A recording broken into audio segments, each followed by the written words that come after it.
Now the trial for the man accused in the murder of a toddler enters its second day. Yeah, we have an idea of just how the lawyer for the suspect, who's Jerry Atkinson Jr., plans to defend his client. Attorney Andrew Sachs says evidence will show that his client was not even in the house during the 2015 shooting. Deon Lofton Jr. was just a toddler when he was killed. Another woman inside was struck by a bullet. Ernie LeBeau was back in the courtroom. She joins us live in Portsmouth with what's happened so far today. Hey, Ernie.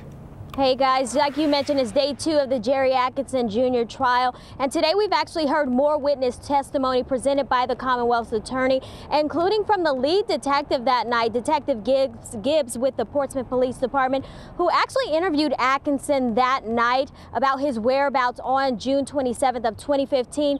Now in court, we heard the recording from that interview, and Atkinson continually, repeatedly just denied that he was even at that location off of Maple Avenue back in 2015. But instead, he said that he had spent some of that day at a recording studio in downtown Suffolk, but really couldn't give any details about where the studio was, any description, or what time exactly he was at that studio. And now, you know, Atkinson faces several charges, including first-degree murder for the shooting death of 1-year-old Deon Lofton Jr. Now, the Commonwealth attorney says this was basically an attempted robbery gone wrong, but the defendant's attorney, Andrew Sachs, says that his client was only at that home to buy marijuana and really had no idea what the other 2 men were up to. Now, the last person to take the stand today was actually Sarah Sutton. I had to step out of the courtroom while she was on the stand, but she was the woman who was shot in the back on that night as well. She was being cross-examined by Andrew Sachs, who continued to find just